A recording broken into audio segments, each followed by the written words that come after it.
그렇죠. 그러니까 뭐냐면 우리가 예수를 믿는다. 그렇죠? 예수를 믿는다라고 하는 것은 뭐라 그랬어요? 그의 언약에, 그렇죠? 이것은 성경에서 말할 때는 새 언약에 동참하는 거죠.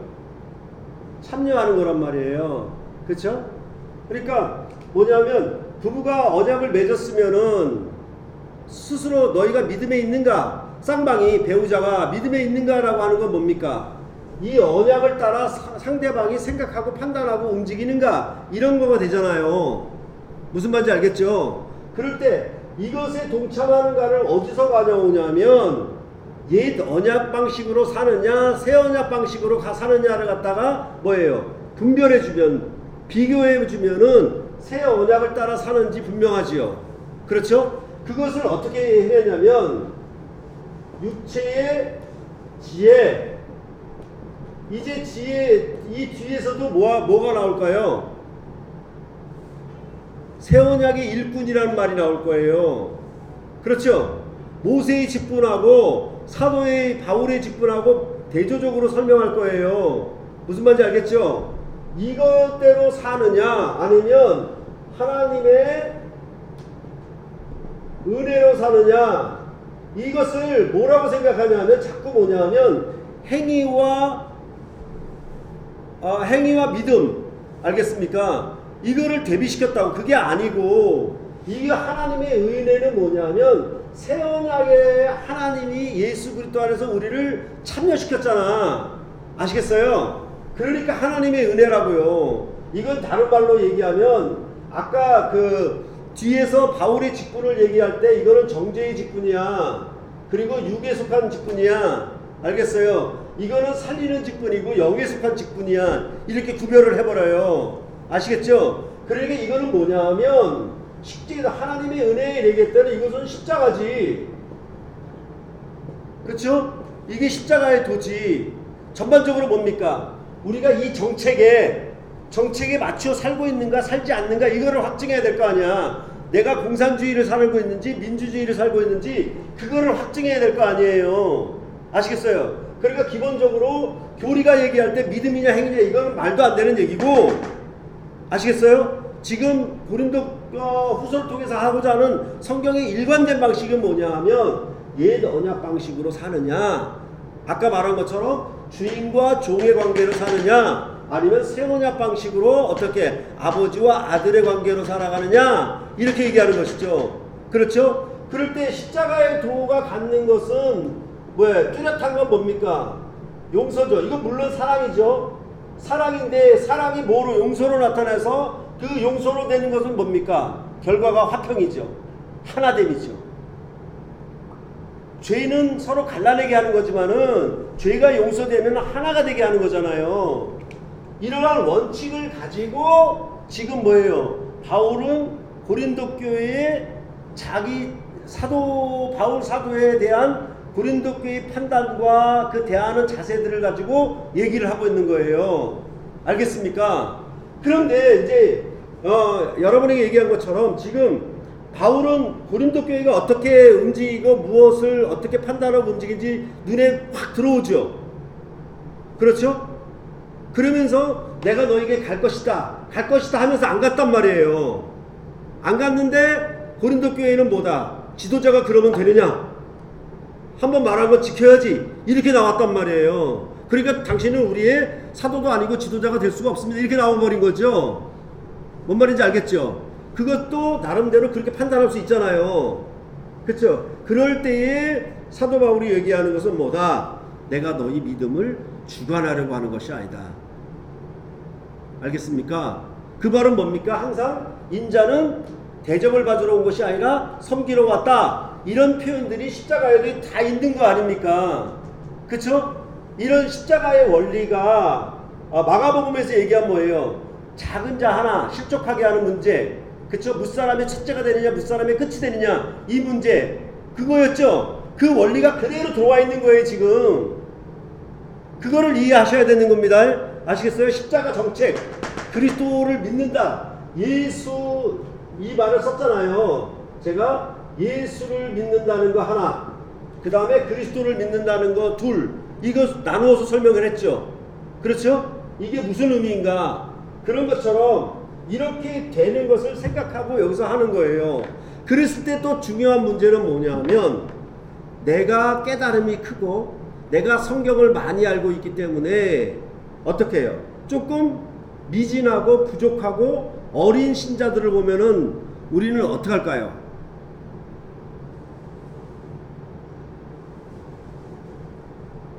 항상 뭐냐면 조급증에 시달려. 성급해. 네. 무슨 말인가 하면 입이 가만히 있질 못해. 아시겠어요? 무슨 말인가 하면 구약의 기본 정식은 뭡니까? 휘장이 쳐져 있는 것처럼 용서를 하더라도 뭐예요? 그 휘장을 걷어내질 않아요. 아까 말한 것처럼 주인과 종의 관계는 용서를 했더라도 뭐예요? 주인과 종이 아버지와 아들의 관계로 하나 되는 관계까지는 용서가 안 돼요.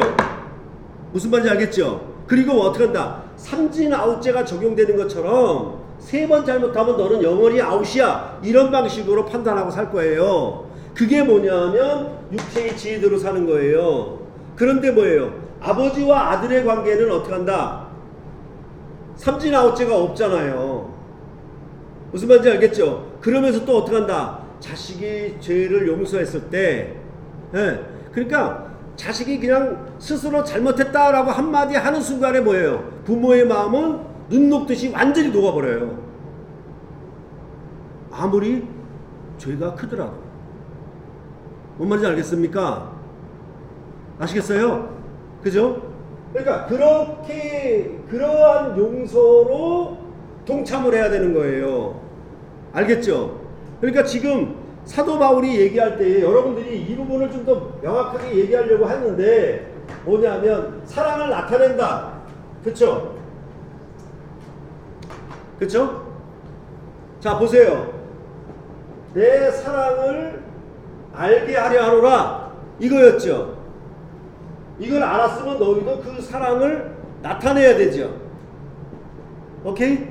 이게 뭐냐면 그 세계명과 같아요. 내가 너희를 사랑한 것 같이 너희도 서로 사랑하라는 말과 같잖아요. 이게 세 계명이다. 오케이? 그렇게 봤을 때 이런 부분이 2장 1절부터 4절, 이런 부분이 2장 5절부터 뭐야 11절 이렇게 봐야 되는 거지. 오케이? 아시겠어요? 그렇게 했을 때 사도가 이렇게 행한 것에 대해서 어떻게 했다? 나는 정말 너에게 가려고 했으나 그거보다는 뭐다? 한 발 물러서서, 한 발은 더 물러서서 어떻게 했다? 오히려 눈물로 쓴 편지를 보낸 거예요. 정말 내가 마음이 지금 많은 그 억압, 그 걱정, 눌림, 걱정 이게 많아. 알겠어요? 당장 어떻게 해서 좀 때려주고 싶어. 당장 어떻게 하면 좀 고쳐주고 싶어. 그런데도 어떻게 한 거예요? 한 발 물러서서 어떻게 내가 너희를 사랑하는지. 알겠습니까? 그러니까 부모가 자식의 잘못을 고쳐준다 하면서 거기다 뭘 실냐면 무슨 말인지 알겠죠? 부모가 자식을 매를 떼면서 거기다 자기 감정을 실어버려. 자기 분을 실어버린다고. 그러면 안 된다고. 뭔 말인지 알겠어요? 예? 그러니까 학교에서 체벌이 사라지는 거 이거 문제가 좀 있는데 알겠어요? 어떻게 보면 선생이 제자를 대할 때 뭐예요? 너무 과도한 벌이 가버리는 거야. 거기다 감정을 실어버리는 거야. 그게 아니라 아까 여기 예린자매에 글에 있는 것처럼 뭐예요? 돌아오게 하려고 서울 형제에 있는 글처럼 돌아오게 하려면 아니야. 그쵸? 매를 대는 것은 너를 고쳐서 좋게 만들어주려는 의미지 내가 너에게 감정풀이 하려고 하는 게 아니잖아요. 알겠습니까? 그쵸? 내가 못 이룬 성취를 아들을 통해서 자식을 통해서 대신 성취하려고 하는 욕구의 발로로서 자식을 이용하고 키우는 것도 아니잖아. 그러면 안 되겠지요? 무슨 말인지 알겠죠? 그러니까 여러분들이 여기서 이런 부분들을 생각하셔야 돼요. 이렇게 있다, 이렇게 있다라고 얘기하면서 내가 너희를 얼마나 사랑하는지 아시겠어요? 내가 안 간 것 가지고 너희가 트집을 잡아가지고 나를 비난하고 욕하고 나를 사도라 아니라고 부인하는데, 부정하는데, 그런 가운데 있을 때라도 어떡한다? 내가 너희를 향하여 넘치는 사랑이 있다라는 것을 어떻게 정말로 온유하고 한 발 물러서서 시행을 하고 있단 말이에요. 이 괘씸한 놈들 이렇게 안 나가고 있다고 지금. 무슨 말인지 알겠습니까? 그쵸? 그러니까 여러분들이 좀 속상하고 서운하고 상처받고 그런 상황이 있을 때 어떻게 할 것이다? 그것을 욕을 욕으로 갚아주면 안 된다고. 뭔 말인지 알겠죠? 그건 구약 질서야. 아시겠어요? 악을 선으로 갚아야 돼. 그게 승리하는 거야. 이게 귀에 들려줘야 돼요. 여러분의 삶에. 이게 하늘의 지혜라고. 교회가 가지고 있는 놀라운 지혜라고. 여러분들이 이 땅에 태어나서 육신으로 살면서 가지지 못할 그런 하늘의 지혜가 성령 안에서 여러분에게 임함으로 여러분은 이것을 행하며 산다고. 너희가 스스로 믿음에 있는가 확증하며 산다고요. 뭔 말인지 알겠죠? 아시겠어요? 그러면서 어떻게 하는 거예요? 이거를 권면할 때에도 뭡니까? 고린도 교회의 사례를 가지고 온 거예요. 아시겠어요? 아시겠어요? 어떻게 용서하며 어떻게 너희 안에 정말 적색분자가 있었다. 마땅히 책벌을 해서 교회 밖으로 내쫓았는데 그가 회개하고 돌아왔어. 그러면 어떻게 해야 되느냐? 그가 근심으로 있다고 하면, 그쵸? 서로 기쁨으로 하나가 돼야 되는데 그 사람은 근심하고 있고, 그쵸? 그러면 어떻게 돼? 벌써 이 하나의 공동체가 분리되어 있는 거 아니야. 알겠죠? 그러니까 이 근심을 하지 못하도록 뭐예요? 이걸 감싸주고 내 것으로 만들어줘야 돼. 그게 뭐예요? 그리스도의 십자가의 도를 순종하는 삶이 아니에요. 뭔 말인지 알겠습니까? 우리는 늘 말씀드리지만은 벽을 쌓는 거, 분리하는 일에는 익숙합니다. 육신으로 태어났기 때문에. 갈라지고 내가 너와 다르다라고 하는 그런 우쭐한 교만한 마음을 갖는 데 있어서는 정말 고수들이에요.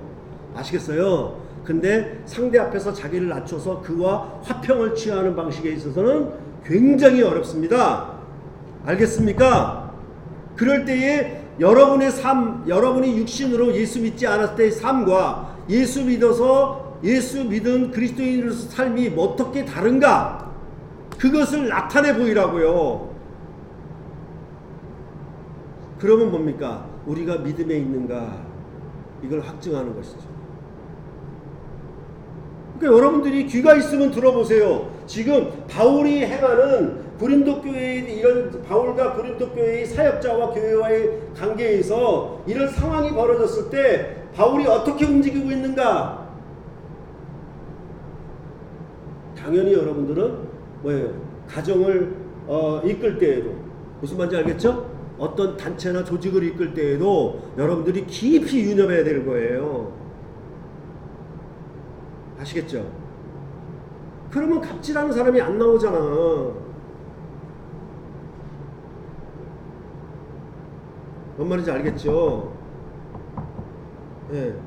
그러니까 그런 부분들, 그렇게 할 때 사단은 죄를 짓게 해서 뭡니까? 분리하는 역할을 하겠죠? 고린도 교회의 당파와 분쟁, 알겠죠? 오케이?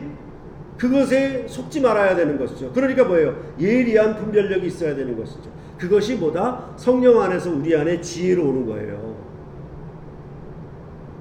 알겠습니까? 그렇다면 내가 만약 이런 상황과 비슷한 상황이 있었을 때 나는 과거에 어떻게 움직였는데 나는 이렇게 행하고 있다라고 하면 여러분 정말 하나님의 은혜로 행하는 것이죠. 알겠습니까? 그렇죠? 그러니까 천국은 미래에 들어가서 얻을 그런 먼 미래의 것이 아니라, 그렇죠? 그리스도의 부활의 능력으로 말미암아 나타난 새 시대의 삶들은 하늘의 지혜로 말미암아 성령 안에서 여러분에게 온 것이니까 어떻게 해요? 그 지혜는 삶을 살아가는 능력 아닙니까? 그쵸? 그러니까 여러분의 현재의 삶에서 뭐가 나타나야 돼? 새 언약에 속한 삶들이 자기에게 나타내지면 어떻게 할까요? 여러분으로 인하여 여러분이 거하는 모든 모임과 조직과 단체가 화평을 이루게 되죠. 여러분이 거기서 누구의 역할을 하는 거예요? 그리스도의 용서의 역할을 하고 있는 거예요. 여러분에게 그런 자격과 신분을 주신 거라 그 말이에요. 알겠죠? 이게 얼마나 대단한 겁니까? 감사하고. 그렇죠? 예? 어떠한 대상도 어떠한 상대방도 영원한 벽으로 쌓아놓지 마세요. 아시겠습니까? 저 사람은 안 돼. 구제불능이야. 이렇게 쌓아놓지 마세요. 뭔 말인지 알겠습니까? 오히려 여러분의 용서로 말미암아 그 사람이 허물어질 수 있어요. 오케이? 이해가 됩니까? 전체적으로? 아시겠죠? 이것으로 여러분이 가정을 이룬다면, 그쵸? 얼마나 그 가정이 복되겠어요? 얼마나 그 안에 자녀들이 복되겠습니까? 그렇죠? 아시겠어요? 그런 가정을 만들어 나갈, 그런 교회를 만들어 나갈 책임과 의무가 여러분의 손에 달려 있는 거예요. 이해가 되시겠죠? 전반적으로? 그쵸? 그렇게 아름다운 공동체를 여러분이 이 복음 안에서 정말 잘 만들어 가시면 되죠. 그쵸? 그래서 뭐예요? 이 말씀이 여러분에게 힘이 되고 이 말씀이 여러분에게 생명이 되었으면 좋겠어요. 그쵸? 이 말씀이 여러분에게 살아있는 힘이 됐으면 좋겠어요. 오케이? 그게 예수 믿어도 없는 복이지. 맨날 와서 예배 왔다가 그냥 뭐 아무것도 없이 그냥 냉랭하게 왔다 갔다 하고 출석부 도장이나 찍듯이 왔다 갔다 하면 무슨 재미로 살아? 그쵸? 그러니까 교회 안에는, 이 복음 안에는, 말씀 안에는 뭐예요? 참다운 삶의 생명력이 있는 거예요. 그거를 여러분들이 믿음으로 영접하는가, 수납하는가, 거기에 달린 거예요. 오케이? 이해가 되겠죠? 무슨 말인지? 예. 그러면 오늘 부분들은 여러분 하나만 더 하자면 뭐냐면 아까 말한 것처럼 뭐예요? 사소한 잘못이나 실수는 덮어줄 수 있습니다. 하지만 뭐예요? 중대한 범죄는 반드시 교회가 어떻게 해야 됩니까? 치리해야 됩니다. 현재의 교회는 치리가 없어졌어요. 이 교회에서 치리 받으면 저 교회로 가버리면 끝이야. 알겠습니까? 무슨 말인지 알겠어요? 여러분이 세울 공동체는 뭐가 살아있어야 돼? 사랑의 매. 이게 살아있어야 돼. 알겠습니까? 그죠? 그렇게 하고 또 하나 문제는 뭐냐 하면 요즘에 젊은 부모들은 애기들이 하자는 대로 다 해. 유치부 아이들이 판단을 믿으려고 그래. 이거는 아니야. 그거는 정말 뭐예요? 지나친 헬리콥터 마음이 있는가 하면 반대로 또 뭐야? 어린아이를 자기보다 상전 삼으려고 그래. 그러면 안 돼요. 그건 질서가 아니에요. 그러니까 어느 점이 기준이냐면 대체적으로 공적인 기준은 뭐냐면 주민등록 받을 전은 뭐다? 부모의 권세 아래 있어야 돼요. 알겠습니까? 아까 고린도전서는 어린아이다 라고 얘기했고 고린도후는 장성하다는 요 좀 문제가 좀 있어요. 아시겠어요? 워낙 여기는 어린아이 시대니까 이렇게 했고 이렇게 하면 좀 곤란하고 워낙 철부지로 행하니까 이렇게 얘기한 것이지 사도 바울이 대한 거는 장성한 시대로 대한 겁니다. 뭔 말인지 알겠죠? 그러나 주민등록을 받고 그것도 뭐예요? 만약에 혼인을 해서 독립된 가정을 이루었으면 더 이상 어떻게 해요? 가급적이면 부모는 간섭을 하지 말아야 돼요. 알겠습니까? 지들이 죽을 쓰든 밥을 쓰든 어떻게 믿고 내맡기고 어떻게 기다려야 되는 거예요. 뭔 말인지 알겠죠? 네? 아시겠죠? 여기서는 독립적인 주체가 되는 겁니다. 이게 뭐예요? 주민등록을 받는 게 여러분 뭐라고 그랬어? 여러분이 세례받고 입교한 거라고 말했죠? 그렇죠? 알겠죠? 그거를 잘 생각하셔야 돼요. 아시겠어요? 여기서도 개인의 시대적 구분이 있어야 돼요. 아시겠습니까? 신약시대라 그래서 어린아이를 갖다가 그 어린아이 밑으로 나가서 난 무사람이 끝이 된다? 부모가 그런 짓 하면 안 돼. 알겠어요? 뭔 말인지 알겠죠? 고등학교 때까지는 어떻게? 부모의 통제 아래 있어야 되는 거예요. 그 통제 아래 있다 하더라도 뭐한다? 너무 부모의 욕심을 채우는 도구로 사용해서는 안 된다고. 뭔 말인지 알겠죠? 그 말은? 네. 그런 것들을 여러분들이 잘 분별하면 정말 오늘 말씀은 귀한 말씀이에요. 여기 아주 아주 최대의 어떤 금원의 격언에 기록될 만한 명언이 있습니까? 그런 건 없어요. 그런데요, 그 안에 풍겨지는 내용들은 굉장한 거죠. 여러분의 삶을 여기다 적용해서 바꾼다면 정말로 귀한 가르침이 되는 거예요. 뭔 말인지 알겠죠? 오케이? 예. 질문.